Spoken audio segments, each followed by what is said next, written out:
Welcome in our Wednesday edition. Major League Baseball's live before lock, deeper dive. We combine kind of both here as we get you ready for the evening slate. Already shortened now, down 2 games because of weather. So it was 7, now 5. And the good news is that Neil is back with you and me and Tyler producing. So we'll make sure that we find every single ounce of value for you, no matter where it is on this 5-game slate. Hit that thumbs up button, please, if you haven't already. We'll remind you throughout the show. Don't worry, but that's all we really ask. And for you to subscribe our Odd Shopper channel as well. So last time you and I spoke, my friend, we were all rooting for you and your Minnesota Timberwolves to push forward past the second round here. I don't think I'll need that similar help with my Philadelphia 76ers, but I may need some sort of explanation since we are doing a baseball show as far as what's going on with my baseball team.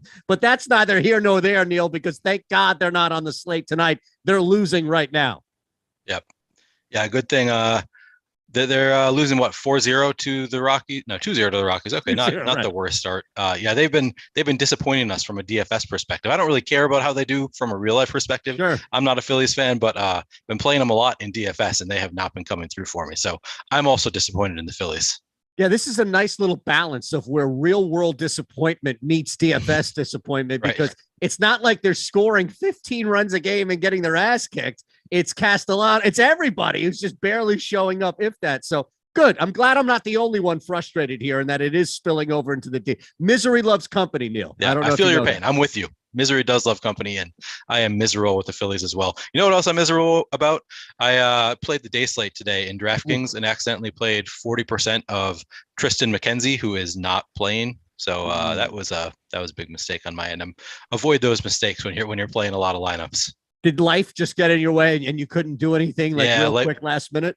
Yeah, it was last minute. I was paying more attention to my stacks, and I just set a cap on all my pitchers so that I'd get, kind of in line with the top pitchers tool, and just did not even notice that he was in the pool because it's a doubleheader. Sometimes that happens. Yeah. And just got stuck with 40%. It's the worst it's ever been for me, getting stuck with a player who's not playing. It was brutal. When I realized it 5 minutes after that game started, it was, oh man, that was a mistake. You can do at that point. Like your whole slate is ruined. Yep. Essentially. Is there any outside shot that you could even recoup money on one of these, or are you just cooked? I mean, yeah, you just need one lineup to win, right? So if I have so he's in 40% of my lineups, that means 60% of my lineups don't have him. And I am over the field on the Cleveland stacks, which are looking pretty good right now. So I've got some shots, but yeah, it's not looking good when you lose 40% of your lineups right away. Oh my goodness. And you couldn't even blame being on a show.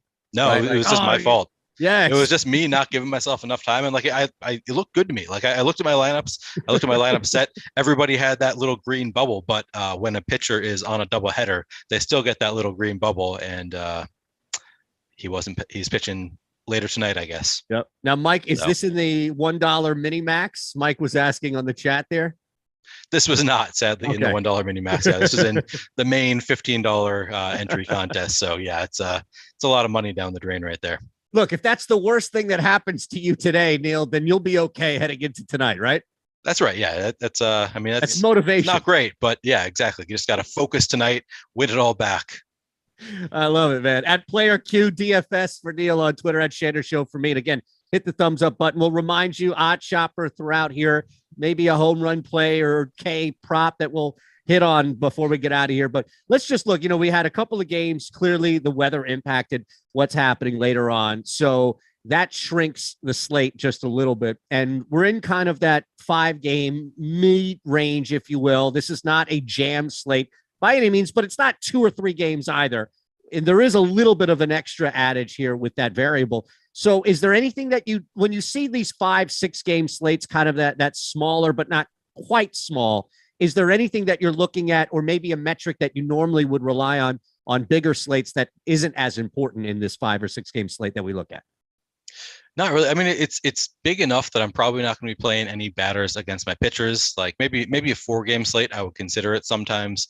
On this particular slate, I don't see any team really standing out to me as the clear favorite team. So I think my ownership is going to be pretty spread out. And typically on a 5-game slate, I'll allow myself to have batters at like 30%. So like 30% of my lineups could have certain batters, whereas on a 10-game slate, I might cap all batters at 20%, not try to get above that number. So I allow myself to get to a higher percentage on individual players and obviously stacks as well. But yeah, in general, I think that I'm just going to be pretty spread out on this slate, and I'm probably going to get to 5-man stacks of most of the teams on this slate just because there are no real standouts. Well, that's an interesting one too, right? And we'll start to look at the D-backs and Nats and the projected run totals that we have really for all of these games and each one of these teams. Nobody is at 5. So maybe that does kind of work is what you were saying, where no stack or no offense really may stand out. So that can help you when you look at and really have to find the value, as opposed to maybe seeing one of these games with 2 teams of a 5-5, 5-8 projected run total. Then it may be easier to target that game as opposed to now. And you kind of alluded to that, right? Where this is going to take some work because everybody's kind of stuck in the middle right here. You don't have an obvious pick, maybe. Yeah, exactly right. I mean, this is the kind of slate where none of the team stands out as just the objectively best team. Like this team is much more likely than any other team to put up a bunch of runs, put up double-digit runs, and break the slate for you. So it really becomes more of an ownership game for me. It's just about what is the field doing? Where can I take advantage of the field going a little bit too high on one team or a little bit too low on another team, and just kind of flipping it, doing the opposite of what the field is doing, or just going a little bit different from the field in my stacks. So it's an interesting one when there's nothing that stands out. There's no Coors Field. There's just no team that's expected to put up a ton of runs. So you got to get a little bit different within your stacks. Do you think you're going to be heavier just as we build and kind of talk throughout? I'm curious, are you going to be heavier on DK or FD tonight? Like FanDuel a little heavier, or maybe staying away from one site as more so than the other? I think that I'm probably just going to run 150 on each. I mean, that's typically what I do on every slate. I just run 150 on FanDuel, 150 on DraftKings. Occasionally, I'll enter some other stuff as well, but I think that's most likely what I'm going to do. If you have a limited bankroll, I would probably recommend starting with FanDuel just because it's so much cheaper to enter. Like you can do a 150 set for I think $750 tonight. I think it's a $5 entry. So if we're limited in my bankroll, I would probably start on FanDuel just because it's still a decent top prize, 25K, 30K, something like that for your buy-in if you're entering $5 per lineup. So if I had a more limited bankroll at this point, I would start with FanDuel. I've built up my bankroll enough that I'll probably be playing both sites. Good to know. See, good insight. That's why I ask. All right, brother, let's start here. We'll hit this Arizona-Washington game first in Washington here, and you can look at maybe the pitching matchup where neither, and depending on the site, knowing FanDuel, you're only going to have one option here, but really if it's, looking at the pitching option, Fetty and Kelly, and also just will transfer over into some stack options here for either one of these teams, especially as you mentioned, playing a bunch of 5 across the board here. But the pitching matchups themselves here, this one, you're going to get a couple, like these guys are not bottom by any means, but the pack is so thin once you get past that Giants Mets game that I don't know how you're really approaching anybody other than like outside, I should say, Rodon and Bassett, because those are going to be the two guys that are so highly projected. So now this may be some maneuverability as maybe a P2 for you.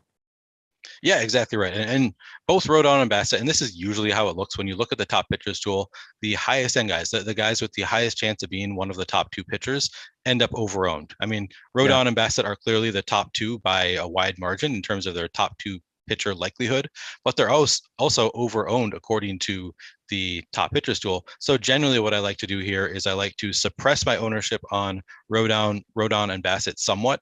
Not like I'm not going to fade them. I'm not going to play 0%. I'm probably going to set my cap at 40%, maybe 30% on these pitchers, which then allows you to get to a little bit more of all the other pitchers who, you know, they don't look as good. They don't have as good of odds as being top two pitchers, but they're also under-owned relative to their top two pitcher odds because all of that ownership goes to Rodon and Bassett. So you just naturally, by suppressing your Rodon and Bassett ownership, you get more of all of the other pitchers. And looking at this game in particular, Fedde comes in with 10.6% projected ownership, but 20.5% chance of being a top two pitcher, 17.6% of being a top two value pitcher. And then Merrill Kelly looks great at 2.1% projected ownership, but a 12.9% chance of being one of the top two pitchers and a 12.7% chance of being one of the top two values. So that's just an easy spot to get above the field, and you're going to gain some leverage on the field there, gain some EV long-term by playing Kelly and Fedde more than the field and getting a little bit lower on the guys who are getting over-owned. How does that change on FanDuel for you as far as approaching that one pitcher spot now where you can't really have the luxury of swapping either Fedde or Kelly? So close is Fedde, Merrill Kelly. I keep putting the two, but either one of them in your P2 slot. You don't have that option on FanDuel. Are you getting to maybe one more? Or is there just more of an option of just trying to fade some ownership for either Rodon or Bassett, like we said? So I think I like Fedde better than Kelly on FanDuel. It is very different being a one pitcher site. And on FanDuel, your highest owned pitcher is Carlos Rodon at 36.8%. It's the same general concept though. So Rodon comes in at 36.8% projected ownership. He's only the top pitcher 10.9% of the time. So you get massive leverage by going under the field on Rodon, massive EV gain by just going to spreading out your ownership across other pitchers just because he is so high owned relative to his top pitcher percentage. So I'm going to want to come in under the field on Rodon. Again, it's a great spot. He looks great. I'm going to be playing plenty of Rodon as well, but I'm definitely going to come under the field. And then I'm going to get above the field on Fedde, who comes in at under 1% projected ownership, 0.9%, but he's a top pitcher 5.8% of the time, and just relative to, and the top value 4.2% of the time, whereas Merrill Kelly comes in at the same ownership, 0.9%. And then is a top pitcher only 4.4%, top value 1.7%. So it's an easy call in this case because they come in at the same projected ownership, but Fedde has just better numbers in top pitcher odds. So I'd rather get to Fedde than Merrill Kelly. Obviously, if you have exactly 9,300 left over, maybe it makes sense to get to, I'd probably pay up for Merrill Kelly rather than going down and leaving 1,000 on the table. But in general, I'm going to have more Fedde in my lineups than Merrill Kelly. By the way, don't know if you're playing Castellanos in one of those 60% today, but he just went yards. So we ripped the Phillies. Now at least somebody's showing up today, Neil. All right. All right. Good to know. Good to know. Yeah, I actually don't know how much I have now. I was so dejected after seeing all my dead lineups. I was hoping maybe you had 60% of Nick, and that could balance it out. No, I'm seeing 1.1% of Nick. I've got one Nick Castellanos of my live lineups. I've got one Nick Castellanos. So how about Alex? Yeah. What was that? Tyler's got, that's the thing. Like Tyler has, it's a meme. It's a meme. His name's Uncle Roger. He's a comedian. It's a funny line. Okay. Y'all are too old to get it. It caught me so off guard. I didn't even know what he said. It was just a loud yelling in my ear. Yeah. Whenever I hear something that's not your voice, I know to shut up. Not that I would shut up if it is your voice. I'm just saying, like, whenever I hear something that's not you and I talking, I know that it's Tyler playing something. So I just, I'll defer to him and hope that it's just trust Maybe the audience will get the reference. I don't know. I'm sure they do. And then they'll criticize and chastise us for being too old, not getting it. That's just expected. That's the MO. We are. I mean, that's fair. Yes.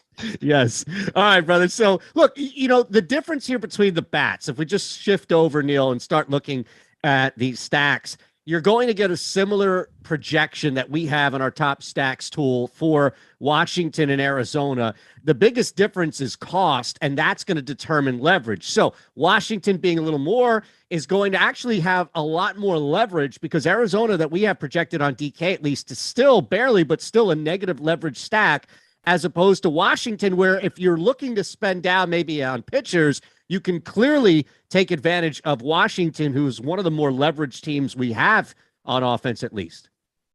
Yeah, I mean, they're both interesting stacks.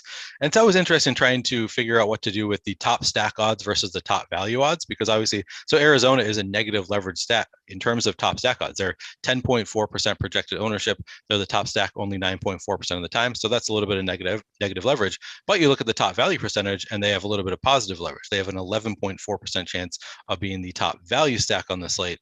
So maybe playing some Arizona lineups will allow you to get to better bats in your secondary stack or your one-offs, and obviously allows you to pay up for Rodon and the top pitchers on the slate. So there is some merit to playing Arizona as well. Typically, I'm going to be with both of these. I'm going to try to probably be a little bit above the field on Washington just because they have nearly 10% top stack odds with under 7% projected ownership. I really like that. And I like Washington in general. They're just a dangerous team. Juan Soto looks great today. So I think that I'll probably try to get above the field. Maybe I'll get up to around 10% Washington stacks would be my goal. But on Arizona, I feel like they look like a relatively neutral play. I mean, their ownership comes in right between their top value odds and their top stack odds. So I'm going to try to get to right around that 10% of Arizona in my lineups. Again, it's a tough slate in that there are no teams that really stand out from the rest.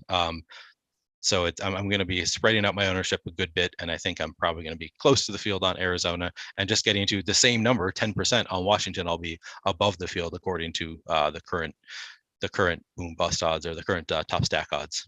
Right. And that's the thing too, is if you're looking to gain some leverage here, how much of this won't just be pouring on 5-man stacks for Washington? And are you going to maybe use that leverage to where you can build shorter stacks, 2, 3, maybe even if it's a 4-man stack there, where you're not just taking advantage of the full leverage, but you can pick and choose, knowing that even smaller stacks are probably going to be more positive leverage simply because of the cost. Does that make sense? Yeah, and I've thought about doing that, whether I want to, shorten my stacks a little bit, especially just because in general this year, there hasn't been as much scoring. So it's harder for a full 5-man stack to go off. I don't think that I'm going to be playing shorter stacks today. I think I'm still going to be sticking to 5-man stacks and just hoping that one of these games does break out and become a bullpen game and one of these teams can break away. I just don't know which team it is. So I think that I am going to still be playing 5-man stacks and just hoping that one of them can get it done. It's just I'm not going to be able to really condense my different stacks because it's really hard to gauge which of these teams is going to be the one to break out because none of them really look all that great. So I think I'm just going to be spreading out, but I will be, I think, playing 5-man stacks today. I don't think it's a bad idea though. If you wanted to play shorter stacks and just assume that none of these games are going to be 12 runs, they're all going to be, cap out at 7, 8 runs scored per game. I don't think there's anything wrong with playing some shorter stacks and just hoping that you get the right combo. All right, we'll move to the Mets-Giants game up in Citi Field. But Larry C. asking, what's that a picture of behind you, Neil? And he has us on the TV. He's trying to figure that out. Now, before you answer, let us just remind the world here that Tyler has successfully taken pictures of other people. And I'm sorry if people, should I be telling the world what you're doing with Greg or no? I think the world knows what Tyler's doing with Greg. Okay. So you'll see me if you're doing a show with Greg or if I'm doing a show with Greg, right? You'll see Greg and me and you on the back. Tyler has put pictures of everybody behind Greg, including Greg himself. The reason why I said that, Neil, is because I wanted to preface your answer with, this is not Tyler taking a picture of something that's hanging in the Met.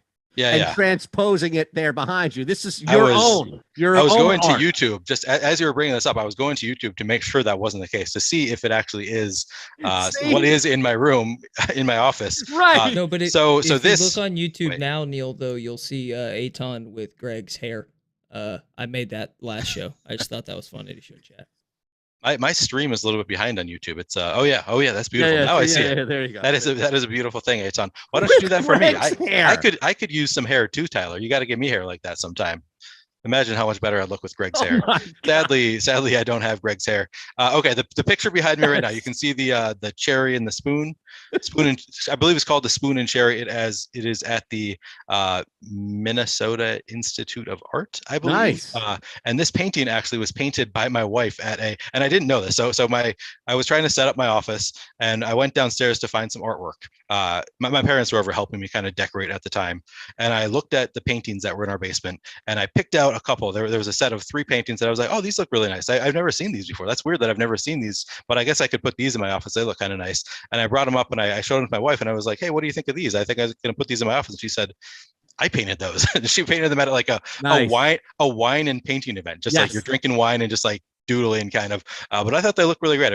I like the colors, like the way they turned out. So put them up in my office wall. That's awesome, man. First off, it looks amazing. So she clearly has a talent for this. And second, I had no idea. Yeah. No. Have you ever done one of these? I've never. So there was a former NFL lineman, Trey Thomas. He played in the league for a while. He played with the Philadelphia Eagles. He's back up in this area, and he owns one of these wine and paint places, and he's a painter. I mean, it's like 6'7", 350, and he's sitting there with this soft hand. So we went there. We drank a bunch of wine. It's amazing. Okay. Yeah. I love it. Yeah, Chuck agreeing. The color is fire right there. See, we had to bring it up.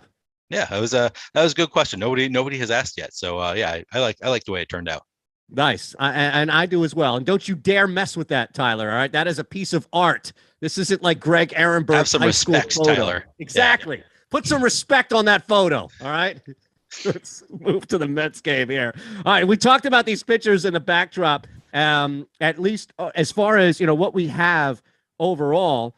And this is where I think it gets a little tricky because on DK, you can clearly, depending on how you're spending, I want to know from you how many lineups you think you're going to build on DK with both pitchers, Rodon and Bassett, in there. Because if you're spending, especially if you're building smaller stacks, now all of a sudden you may have some money allocated to go heavy on these two guys. The problem, though, Neil, is that these are also the 2 heaviest owned pitchers across the board. So you mentioned leverage that you're not going to gain as much.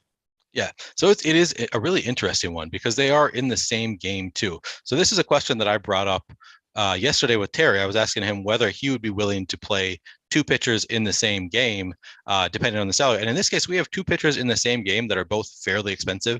And it's not something that I've ever done before to limiting to just one pitcher within the same game. And I don't think that I will limit myself to having just one of them in my lineups, but I think I might make a group where I create just a little bit of a negative bump to Chris Bassett in my Carlos Rodon lineups, just because I don't want to have a ton of the 2 of them together because they can't both win the game. So I think that, you lose a little bit of upside by having them in the same lineup, but they are both just such great pitchers that I'm not going to completely write off having them. They could get into a pitcher's duel, could be a 0-0 game in the 8th inning. They can both definitely get there. But I think that I am going to give a little bit of a negative bump to Bassett in my Carlos Rodon lineups, just so that I don't get to too much of the 2 of them together. But yeah, they're interesting individually as well. They're the top 2 pitchers in terms of top 2 pitcher odds. So they are the 2 best pitchers on the slate just by raw numbers. But they're also both negative leverage pitchers according to their ownership. Carlos Rodon coming in at 65% ownership with only a 44.5% chance of being a top 2 pitcher, 24.4% chance of being a top 2 value pitcher. And then Chris Bassett coming in at 48.6% ownership, 35.6% chance of being a top 2 pitcher, 21.4% chance of being a top 2 value. So they both have pretty large negative leverage. Typically in these spots when a pitcher is getting that much ownership, I want to be under on that pitcher. And I think today I'm probably going to just set a max exposure cap on all pitchers at 40%, which will get me under the field on Rodon. I would be actually over the field on Bassett if I get to 40% of him. But with that negative bump to my Rodon lineups, I don't know if I if that'll be an issue. But typically on pitchers, I don't focus as much on getting into individual exposures that I like. I usually focus more on the stacks and just kind of, eyeball it. Where do I want to draw that line? And I feel like 40% is a reasonable number on this slate. Maybe I'll set my max at 30% for Bassett just to push up the other pitchers that have positive leverage. Yeah, and just refreshing our top pitchers tool here. Rodon moves up. I mean, he's at 71.4 projected, Bassett at 48. So to your point, you could be under the field and still be like 55% Rodon, 40% Bassett, and still be in great shape, especially because as we look at these bats, both are projected to be at the bottom there. So I get what you're saying, where if you're playing both in the same DK lineup, you're essentially removing the offense in this game, but it's not like you're really going up against a heavy projection either for both of these. So maybe if you're looking at limiting to an extent your pitchers here, you can still work with 40 to 50% of the rest of your lineups to work either full stacks or smaller stacks with either the Giants or the Mets. So you're not totally losing this game, if that makes sense. Yeah, exactly right. Yeah, you can play both of them in the same lineup. It's not so much that I'm worried about giving up the San Francisco or the Mets lineups. It's more in this case just about you can only get one win from a single game. So you limit your upside just a little bit with that 4 points, but obviously you can make that up with one strikeout. So it's not the biggest thing in the world. Or is it more than one strikeout? It's more than one strikeout on DraftKings. Anyway, you can make up for it other ways. They can both definitely get there. It's just you give up your chance to get 2 wins out of your pitchers by playing them in the same lineup. So I think that I will just give a little bit of a negative boost, and I'm still, like you said, I'm gonna allow myself to get to both of them. You can still get to some decent lineups with playing both of them that don't involve the San Francisco or Mets stacks. I'm just going to be under the field on both. Is going to be my aim. Obviously, I don't know where the field is actually going to end up, but currently 71.4%, 48.1, they both look pretty over-owned, so I'm pretty happy getting under the field on both of them and just hoping that one of the other 8 pitchers on the slate can kind of break it. All right, so forget the pitchers here for a second, and let's just look at the bats specifically. And I don't know how much. So both are pretty heavy leverage, though, because of cost and low expectation versus opposing pitcher. So assuming that you're not getting anything from either, like assuming that you're not in a lineup that has either one of these pitchers here, how much and how often are you getting to either 5 down to maybe 2-man stacks with either one of these offenses that, again, have the lowest projection we have, but some pretty good leverage? Yeah, I mean, it's all about leverage. Be long-term. That's what you're worried about. Neither of these teams looks great. Neither of the teams is likely to be the highest scoring offense on the slate, but I think their chances of being the highest scoring offense on the slate are greater than their ownership, which is really what I'm concerned about when I'm building lineups. So for San Francisco, coming in at 1.7% ownership on the stack, but a 5.6% chance to be in the top stack, 5.1% chance to be in the top value stack. Those are really nice odds. So even though I don't love the spot, even though I don't think they're going to get there, 5.6% is not, a super high number, chance at being the top stack. It's still higher than their ownership. So I would like to be over the field on San Francisco, probably maybe 7% San Francisco in my lineups. And I still have, if they don't, have an outlier performance and get break the slate, I still have 93% of my lineups that don't have them. So not a big concern. So you can get over the field on San Francisco pretty easily and even over that top stack percentage. And then the Mets, it's kind of the same thing. They have lower odds. So 1.1% ownership, 3.7% chance of being the top stack, 2.2% chance of being the top value. Maybe I'll limit myself to 4 or 5% Mets, and I'm above the field. If they do go off, I've got a better chance at winning it, and if they don't, I've still got several, many live lineups, so not a big concern. I don't think that either of these teams is a team that I would focus on if I'm playing one lineup. Like they don't have good enough odds that I'm going to force them in there. I'd rather get to Washington, for example, who have positive leverage and actually a better chance, or Boston. I think those are the teams that in a single entry I'd be more likely to get to. Even Toronto has positive leverage at this point. So there are many other teams that I'd rather get to in a single entry or even in my first 5 lineups. But if you're playing, 40 lineups or more, I would probably want to get to at least one San Francisco or Met stack. And then the more lineups you play, the more chances you can take on them. All right, we'll keep it moving here and tell you all about what's going on with our amazing Awesemo Plus MLB package. I don't know if you have the stream up though. Tyler officially has put respect on your photo, your Of course. photo, your wife's picture. It's not even a painting. Sorry, painting. that's yes, painting. It's not a photo. It's not a picture. It's a painting, and Tyler has put respect on it. So you asked for it, Neil. You got it. I did. Wow, what a literal guy Tyler is. Thank you, Tyler, for respecting the painting. All right, so we keep telling you about our free tools and every day year show. This is free.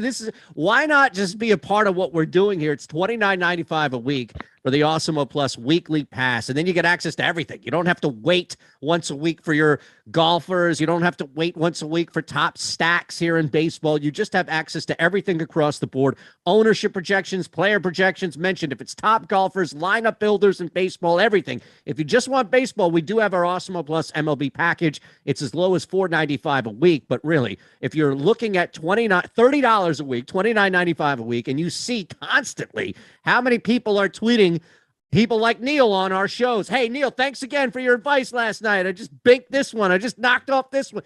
You're going to make this back and then some. It's easy. It's simple. And then you have access to all of our tools and you can follow along. You don't have to just wait like, okay, is this the day that top stacks are free? They're not free today, but if you're part of the package, then you get them free. So we move on to our third game here. And as we go, we continue to look at, from a pitcher standpoint, clearly what happened or that Mets-Giants game. But we go to Boston now, and another short dog at home. So I don't know if you like the Giants or Mets in that game. Mets with that home dog, Boston as well. Toronto, though, let's look at this pitching matchup here with the Jays and Red Sox and see if you can find anything. Again, Berrios, we talked about a couple of guys below the Rodon Bassett range, and Berrios is going to be right below Logan Gilbert. So you may find some value here with a guy who has a decent projection and not that much ownership to counter his leverage. And on the other side is Nick Pivetta, who is just good luck. Say a prayer and good luck. Yeah, that sounds about right. Yeah, I mean, they're. I don't feel really comfortable playing either of these pitchers in this matchup. Toronto versus Boston, those are just two of the most dangerous offenses in baseball. So I don't love targeting either of these teams. But I also think Jose Berrios in particular, he's done it so many times where he just surprises you. He's kind of feels very hit or miss to me among all pitchers, and he has historically been better on the road. At least he was in his Twins game. So in his Twins days. So I don't know how much you really want to, how much stock you want to put into his road versus home splits from a couple of years ago. But even absent worrying about that kind of stuff, he's projected for 17.9% ownership, 18.7% chance of being a top 2 pitcher, 24.5% chance of being a top 2 value pitcher. So he looks good today. He looks like he's a solid leverage play at 7,300. He definitely has upside. He can even, pitch 6 clean innings and then get blown up in the 7th, and he can still have a pretty solid day today. So I'm definitely going to want to play some Jose Berrios. I would expect that I will be over that 18% that the field's getting to, maybe try to get to 20% Berrios. It's not an exact science, but I would like to be over the field on Berrios, just because I think that his odds of being the top pitcher or top 2 pitcher are better than his ownership is going to get to. And especially because he allows you to get in better bats at 7,300. That's a pretty solid value. It's not that often you're going to see Jose Berrios at 7,300. And even though he's less likely to hit that ceiling, I think the ceiling is still there going against Boston. So I'm going to want to play some Jose Berrios with the understanding that he's probably going to get run out of the game in the 3rd inning. If it happens, it happens, but I'm going to take my chances. Nick Pivetta, even worse odds than Jose Berrios, but coming in at 1% ownership, you could play some Nick Pivetta. He's 1% ownership, 9.2% chance of being a top 2 pitcher, 5.7% chance of being a top 2 value. I'd like to get above the field for sure. I don't know how much above the field I want to get to. I don't know. I don't think that I want to get too much above the top 2 value odds. I might try to get to 7% Nick Pivetta. I don't know the exact number. Again, Nick Pivetta is not somebody who would make it into my first 5 lineups. I think Jose Berrios, I think probably would actually make it into my first 5 lineups. But yeah, Nick Pivetta scares me.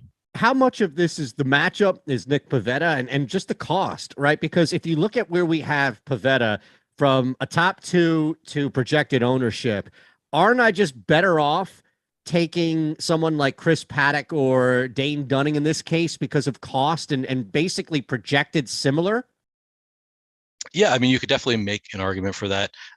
Chris Paddock, yeah, I really like Chris Paddock today, so I'd probably get to yes. I think the bottom line is yes, I probably would. It's just because it's so logical that the field is going to get to no Nick Pivetta, Yeah, and he that still makes sense. could potentially get there. So I think he makes some sense. Just looking at the top pitchers tool, he looks pretty solid. But I would probably in my first 5 lineups, I'd definitely be a lot more likely to get to a guy like Chris Paddock or Dane Dunning than Nick Pivetta. I don't think I would get there in 5 lineups. I don't think I would get there in 10 lineups. I'd probably get to a Nick Pivetta in 20 lineups, and then increase my percentage of Nick Pivetta lineups as the number of lineups I play goes up.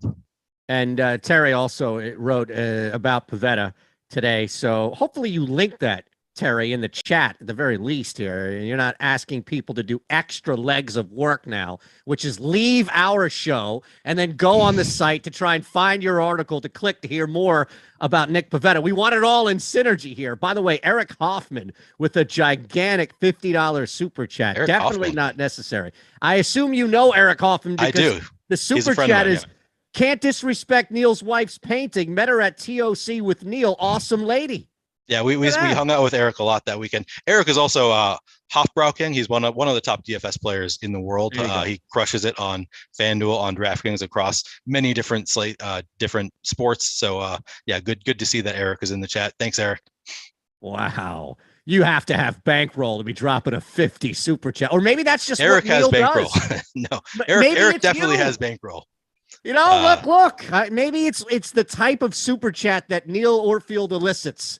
Terry McBride's not getting $50 super chats. That's all I'm saying. Where Hofbrau, I think it's the first one respect. Hofbrau doesn't. He does not get enough respect in the F1 streets, especially. Is that right? He's gone like I think he's gone like 1-2 the last 2 F1 slates.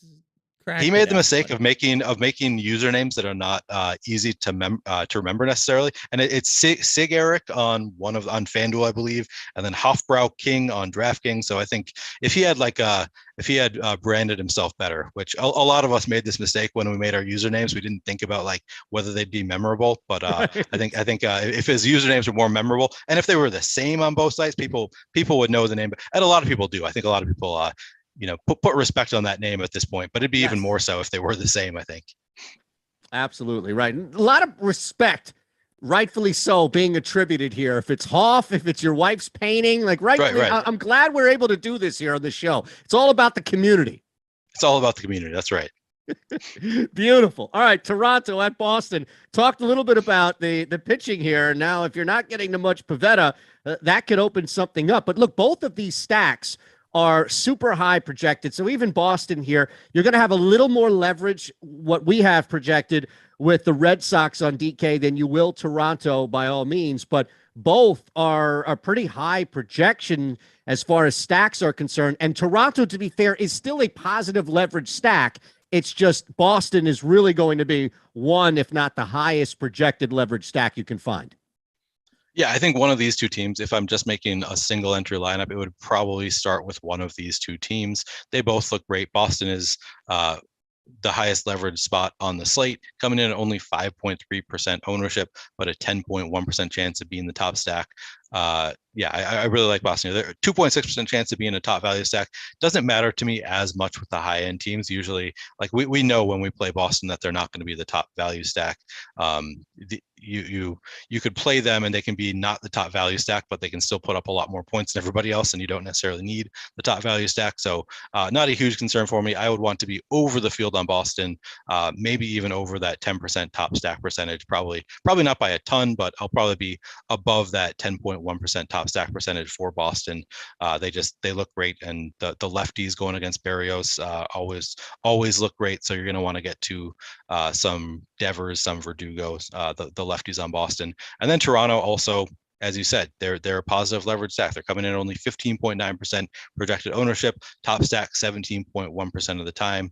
I'm going to want to be above the field on Toronto as well. Again, not by a ton. There's not huge, massive positive leverage here, but they're the Blue Jays. We know that they can crush, and I'm not really scared away by Nick Pivetta. So both of these offenses, I think it makes sense to get above the field, and I think they're two of the offenses I'm really going to be targeting today.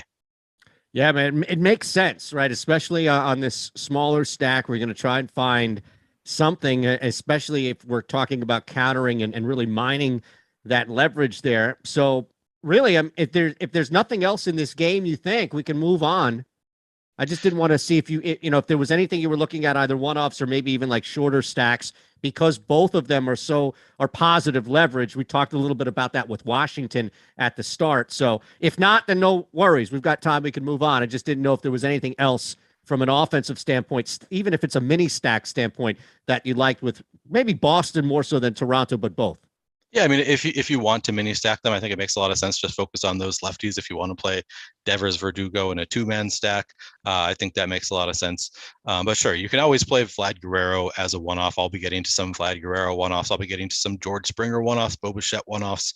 I think there's a lot of players that I'm going to be sprinkling into my lineups, either as my secondary stacks, which if I run, I might run some 5-2 stacks. So I might have some 2-man stacks from both of these teams as my secondary stacks. And then I'll probably have plenty of one-offs as well. So yeah, both of these teams are going to be sprinkled across my lineups, anywhere from full 5-man stacks all the way down to one-offs. And again, I think my focus would be on, the top of the order for the Blue Jays, and then probably the lefties for the Red Sox.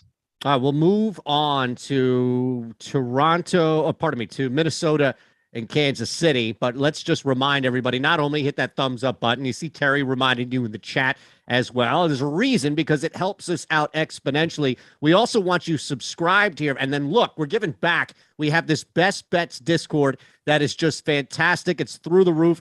You're getting picks each and every day from our top sharp, Steve Buzzard, Ben Rasa, and the boss man, Alex Baker. So click that link below and you can subscribe, as you're going to get top picks each and every day, top ROI plays, NBA, MLB. You never know what Ross is going to throw out. I mean, the guy could throw like a soccer parlay mixed with like an over half a block. So keep an eye. They're all positive EV and great ROI plays. And then follow at Awesemo Best Bets on Twitter. And make sure you turn on the notifications there for that, because you're going to get a premium best bet for free every day. So that's fantastic. We're taking care of people across the board here, Neil. Yes, we are. Yeah. Plenty of great options at Awesemo. And I use the tools every day. So I definitely agree that they're a great value. They're definitely worth getting. Yeah, that's the thing. It's like we all use this. And right. It doesn't matter if you're winning a bet or if you're smashing a slate like Neil. We're all using the metrics and everything we have available to us. So it's Awesemo, it's Odd Shopper, and it's everything in between. And there's a reason why we keep telling you to use this stuff. All right, so let's move. 2 games left here. We'll start in Kansas City. Twins, Royals. Again, just to remind everybody here, none of these games feature one team that has a projected run total of 5 or higher. So we're really looking now at trying to find some value here, and knowing that that field is kind of thick in the middle. And look, Twins, Royals, it's the same thing. This is more of the higher side, but Twins only projected for 4.7, Royals 4.3. That may open something up from the pitching standpoint. Reference Paddock as a cheaper option. So we've got Paddock and Lynch really as the 2 options here on the mound. Any interest in how much with both of these guys? Yeah, definite interest in both of these. I have interest in all sides of this game. It's a really interesting game because we really don't know how it's going to go. Like, it's just going to be the pitchers could completely shut down the offenses, or the offenses could go off. So I'm going to be definitely playing a lot of every side of this game. Daniel Lynch just looks fantastic from a value perspective, coming in at 11.9% ownership. Only 11.5% chance of being one of the top 2 pitchers, but he is the cheapest viable pitcher, the cheapest starting pitcher today, which is why he has a 32.3% chance of being one of the top 2 values. He just allows you to get to more potent offenses, allows you to get to those Rodon and Bassett plays. So I think it makes a lot of sense to go to Daniel Lynch against the Twins. And then Chris Paddock also looks great at 5,900. He is the second cheapest pitcher on the board.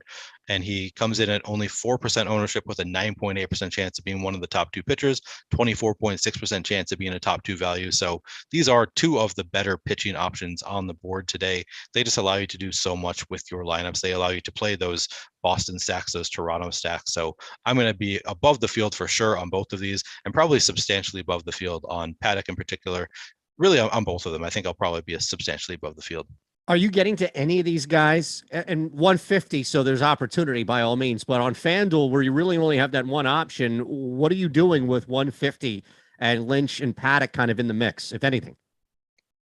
Yeah, I mean, they look fine. So because you can only play one pitcher on FanDuel, you really need upside. So I think that I'm going to be a little bit more focused on the kind of the mid-range guys who are going under owned. But really, as I'm looking through the actual pitcher list, there aren't a ton of great options in the mid-range. So I think that I'll probably end up getting above the field on these guys. Paddock coming in at only 0.9% ownership, but a 3.2% chance of being the top pitcher, 7.6% chance of being the top value pitcher. He's only 6,500, so he just does allow you to get to those really high upside stacks. So I do think that I'll get to some Chris Paddock, probably above the field. Daniel Lynch, actually really similar numbers, only coming in at 0.9% ownership, 4% chance of being the top pitcher, 9% chance of being the top value pitcher. He's only 6,400. So both of these guys look really solid relative to their ownership. I think on FanDuel today, what I'm going to end up doing is really spreading out my ownership, just because Carlos Rodon is going so over-owned relative to his chance of being the top pitcher. You just set a cap at 10%, just to try to get to a max of 10% at any pitcher and spread it out. You're going to be able to get above the field on a lot of these positive leverage pitchers who none of them have a great chance, none of them individually have a great chance of being the top pitcher on the slate, but cumulatively a lot of these pitchers are going under owned, and cumulatively they do have a good chance of one of them breaking out, and you just hope that they break out in a lineup where you also have bats that go off. Yeah, and that's, I guess, where we can transition here, right? Because we talked about where the value may be and how much ownership there is that's going to kill leverage. I mean, look, Minnesota is definitely an obvious option, Neil, but everybody is on Minnesota. I mean, they are the only team. Think about this. We have a 5-game stack, 10 teams to choose from, and there's only one team that has a significant negative leverage score, and it's a double-digit score in Minnesota. So this is your spot. This is your stomping grounds here out there in Mini. Yeah, it's really hard to know what to do here because, as you mentioned, they're coming in at 27.6% projected ownership with only a 17.1% chance of being the top stack. However, they have a 46.6% chance of being the top value stack. So you can get there, and in some ways, if you just play the Twins to get a little bit of value into your lineups, to get to other high-end bats or the high-end pitchers, you could argue that there's positive leverage relative to their top value percentage. That is a massive top value odds, 46.6%. And it makes sense. They just have solid hitters throughout their lineup. They also allow you to fill in the infield spots with a lot of, most of their best batters are actually in the infield or at catcher. So I think that's why we're going to see a lot of Twins ownership, just because they allow you to do so much just by sprinkling in some of these Twins. So it's really hard for me to know what I want to do with the Twins. I think that I'm going to limit myself in the number of full Twin stacks that I get to. So I'm probably going to try to get under the field on 5-man Twin stacks, but I think I'm going to allow myself to get to plenty of Twins as one-offs and in my secondary stacks, just because they are such a great value and they allow you to fill in really solid players in those infield spots. Yeah, in Kansas City, I don't know how much you're going to get to them as a whole, just because unlike Minnesota, where you can start to justify that negative leverage score by how high they're projected for a stack, and maybe you start to work around that by adding mini stacks, 2-3-man stacks to work around that leverage.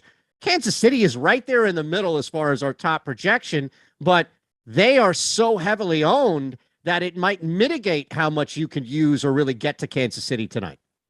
Yeah, exactly. I don't want to get to a ton of Kansas City. They don't look good from any of our top stacks metrics. Projected for a 14.8% ownership, but only a 9.5% chance of being the top stack, 7.7% chance of being the top value stack. So they don't look as good.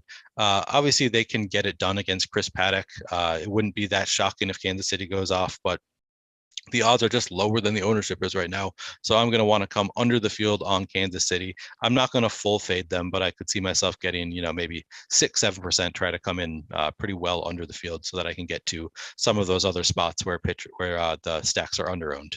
Yeah, and that's the biggest thing here is where you're saving money, where you're allocating funds, especially because of how thick that middle ground is across this shorter slate. So final game we'll get to, and one more reminder here, hit that thumbs up button, please, and make sure you're subscribed, of course, not only here, the Odd Shopper channel as well, and constantly referencing our best bets disc. Alex just put up some bets, by the way. So if you're part of that premium bets Discord, you just got like 4 NBA picks from Alex Baker tonight. So you can go ahead and make some money. But we want you to get this really, we want you to get in now with discounts and the first crack at our beta testing with our new Awesemo MVP text program. So all you need to do is sign up by texting MVP to 660-656-4417. I feel like I need to say that 3 times over, right? Like the radio commercial, so it resonates in your head. 660, Tyler's going to put it up there, but 660-656-4417, 660-656-4417, MVP. That's it. And then you'll automatically be entered to win a year of Awesemo Plus Platinum, where it's basically just like leading you to water to win some money. If I can work these tools and win every now and again, then sure as hell you out there can do that and then some. All right, brother. Final game for us, Texas at Seattle. And by the way, the Phillies, as predicted, that lead was short-lived. So not looking good in Colorado. Yeah. Yes. Sorry, man. Yes. No, I already come to grips with this a long time before our show, by all means. All right, so let's look at Texas at Seattle here. Again, this was a 7-game slate, got shortened down to 5. Last game for us, Texas at Seattle. Let's look at the arms first. Mentioned Dunning as far as that cheaper option, especially in relation to the conversation that came up earlier, Neil, with Nick Pivetta. But you also have, from the other side of it, you have an interesting option here in Logan Gilbert, because really outside of the top 2 guys that we talked about in that one game, Rodon, Bassett, you look like, at least how we have him projected and ownership, there looks to be some maneuverability here with a guy in Logan Gilbert who, yes, is going to cost more than Bassett overall, but has nowhere near the level of ownership. Yeah, exactly. And I definitely have some interest in Logan Gilbert. He is the 3rd highest upside arm on this slate, so it makes some sense to get to Logan Gilbert. He's up to 32.1% ownership now, so it's not like he's coming in at no ownership and you can gain on the field by playing him, but 32.1% projected ownership. He still has a 25.1% chance of being one of the top 2 pitchers, 12.6% chance of being a top 2 value. So yeah, he's coming in a little bit over-owned, but I'm not going to like full fade Logan Gilbert. He just has so much upside that I'm going to want to get there. I'll probably end up close to the field on Logan Gilbert, just with where I'm going to set my caps on pitchers. I'm not going to force myself to get under the field on Logan Gilbert necessarily. I just think that he has as much upside as anybody playing in Seattle against Texas. You like the spot for him. So he doesn't look amazing in the top pitchers tool, but he's at least lower owned than the other 2 high-end arms. So I think that I can see myself getting to some Logan Gilbert for sure. And then on the other side, like you said, Dane Dunning just looks phenomenal, coming in at only 4.9% ownership, but a 12.9% chance of being one of the top 2 pitchers, 22.7% chance of being one of the top 2 value pitchers. I really like Dane Dunning as somebody who allows you to get to some high-end bats and an SP1. Yeah, if Gilbert's number on DK is 9,100, how much does that change your approach tonight? Because I don't know, something about the number for Gilbert seems to be more of a deterrent, and maybe that's just me misreading it. No, I mean, I think that you are right that if the ownership stayed where it is, then you would have more. But presumably, if he was 9,100, then the ownership would shoot up, and it'd still be. You have to balance all of those factors, and he would have a better chance of producing and getting there at 9,100 and allowing you to get to higher end lineups. But he would also probably come in at significantly higher ownership. So in the end, I don't know how much of a difference it would necessarily make. Yeah, I'd have to see where the Sims came out at that point, but. Yeah, my guess is that it would end up fairly similar just because he would have better odds of being one of the top 2 pitchers, but he would also come in at significantly higher ownership. So, the equation would change, but might come out kind of the same. I thought I could cheat a little bit and drop it to like 91 because I knew if I made it like 8,300, it'd be like, come on, Shander, everybody in the world's going to be rushing for Gilbert. But I might have got a little greedy there with dropping it $700. Yeah, I don't know. I might be wrong. Maybe the ownership wouldn't come up that much. Maybe that It makes 9,000 cutoff scares people, but I assume that it would come up at least some. Most of us are using optimizers at this point, right? I think Yep. the majority of lineups, not necessarily the majority of players, but the majority of lineups entered are using optimizers. So his ownership would, I think, naturally come up, even though hand builders might be a little bit afraid of that 9,000 cutoff.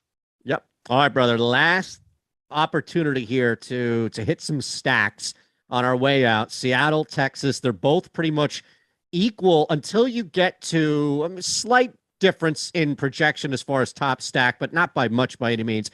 And then it gets to, because the cost is the same, really, when you look at the value, the ownership changes a little bit. So now all of a sudden, Texas becomes a positive leverage stack. And where we have Seattle right now, just on the other side of a negative leverage score, only at -1.7, I get it, but that's really where we stand with Seattle and Texas. Yeah, exactly right. I mean, they're similar offenses, and but Texas is coming in at half the ownership of Seattle. Obviously, that is because they're facing Logan Gilbert, and people are afraid of the matchup, and that makes sense. But ultimately, I'm going to trust what the Sims tell me, and the Sims tell me that Texas has a 5.5% ownership cumulative, but they have an 8% chance of being the top stack and a 6.1% chance of being the top value. So you find some positive leverage according to the Sims by playing Texas, getting a little bit above the field. So I don't want to go overboard with Texas because I do respect Logan Gilbert. I'm a little bit, I don't love the matchup, but they still have better odds of being the top stack than their ownership comes in at. I'm probably not going to get to double digits ownership for Texas, but a little bit above that 5.5% projected ownership. And then Seattle, it's the opposite. They come in just a little bit too high owned relative to their odds of being the top stack. They're coming in at 11.1% owned, but a 9.4% chance of being the top stack, 6.1% chance of being the top value. So I'm going to want to come in under the field on Seattle, and it really all just comes down to their ownership relative to their top stack odds. Love that. And anything else you want to hit, brother, on the way out? I think we've covered so much on this 5-game slate. You're going to make some people money tonight.